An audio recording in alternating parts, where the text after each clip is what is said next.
जय हिंद, जय भारत। सशक्त श्रेष्ठ भारत मेरे यूट्यूब चैनल पर आपका स्वागत है। केंद्र सरकार हो चाहे राज्य सरकारें हों, अल्पसंख्यकों को निशुल्क शिक्षा पर बड़ा जोर दे रही है। शिक्षा के साथ अगर संस्कार न हो तो निश्चित रूप से वही शिक्षित व्यक्ति देश के लिए घातक सिद्ध होता है। मध्य प्रदेश की राजधानी भोपाल में एक विधायक एक कॉलेज संचालित कर रहा था, जिस विधायक पर मुकदमा दर्ज हो गया है और यथाशीघ्र गिरफ्तारी होने वाली है। यह विधायक एक ऐसे कॉलेज को संचालित कर रहा था जो जमीन उसकी थी ही नहीं। कागजों में फर्जीवाड़ा करने वाले विधायक को नए भोपाल के मतदाताओं ने चुना एक प्रतिनिधि के रूप में, इस उम्मीद के साथ कि एक अल्पसंख्यक नेता शायद इस क्षेत्र का विकास कर सकता है।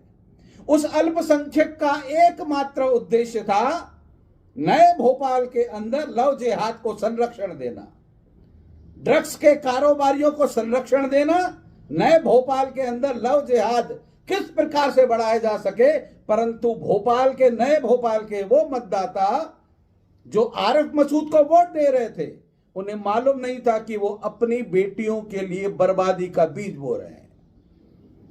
अब उस विधायक के ऊपर एफआईआर दर्ज हुआ है। अब शायद इस मतदाताओं को यह समझ में आ जाए कि जिसे हम वोट देते हैं वो वोट उनकी कब्र खोदने के लिए कि विकास के लिए है। परंतु वह आरिफ मसूद अपनी विधानसभा क्षेत्र में इस प्रकार के कई फर्जी मतदाताओं को रजिस्टर्ड कर चुका है जो उसके जीत का कारण बनते हैं।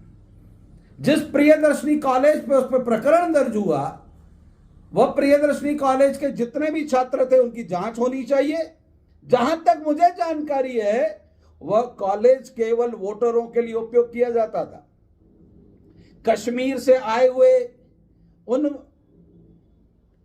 समझ गए ना, जिहादियों की वहां पे एडमिशन होती थी। शिक्षा के साथ संस्कार नहीं थे तो अहमदाबाद गुजरात के अंदर एक मुसलमान एक हिंदू छात्र को स्कूल के अंदर छुरों से मार देता है और राज्य सरकारें उन अल्पसंख्यकों को फीस में रियायत देती हैं, निशुल्क शिक्षा देती हैं। परंतु शायद राज्य सरकारों को यह नहीं मालूम कि उनकी मदरसे की शिक्षा उनको घर से मिल रही है। अगर वो मदरसे नहीं जाएंगे, स्कूल कॉलेज जाएंगे, तो भी उन्हें यह समझाया जाता है कि काफिरों की हत्याएं करो, काफिरों की बेटियों को फंसाओ। और इस देश का पढ़ा लिखा काफिर जैसे नए भोपाल का मतदाता उन्हें वोट देता आया है, उन्हीं लोगों ने इस देश के अंदर लव जिहाद को संरक्षण दिया है। एक मछली कांड चल रहा है भोपाल में। एक मछली के कारोबारी ने ड्रग्स के माध्यम से असंख्य बच्चियों को ब्लैकमेल करके, आखिर यह होता क्यों है? बच्चियां ब्लैकमेल हो क्यों जाती हैं? आखिर वो फंस क्यों जाती हैं? उन्हें ड्रग्स दिया जाता है और ड्रग्स के कारोबार को संरक्षण देने वालों पर सरकारें नकेल नहीं कसती तो इन आरोपियों को, अपराधियों को संरक्षण मिलता है। इसलिए सरकारों से निवेदन है कि कम से कम अल्पसंख्यकों को जो निशुल्क शिक्षा देने का काम आप हम लोगों के टैक्स से करते हैं, उस पर नियंत्रण लगाइए। हम लोगों के पैसों से, हमारे ही टैक्स से अल्पसंख्यकों को जो सुविधाएं दी जाती हैं, वो इस देश के बहुसंख्यकों के लिए लव जिहाद, उनकी हत्याएं, उनके साथ अपराधीकरण, उनकी जमीनों पर कब्जे का काम होता है। तो क्या इस देश का सनातनी पैसा कमाए, सरकार को टैक्स दे और सरकार उन टैक्स से अल्पसंख्यकों को यह शिक्षा दे कि उन अल्पसंख्यकों के बच्चे बहुसंख्यकों के बच्चों को छुरों से हत्या कर दें, उन्हें ड्रग्स की आदत डालें, उनकी संपत्ति पर कब्जा करें और अवैध कॉलेजों का निर्माण करके अपने वोट अर्जित करके इस देश के लोगों को ठगें। सरकार से निवेदन है, आंखें खोलिए, जागिए और थोड़ी और शक्ति के साथ।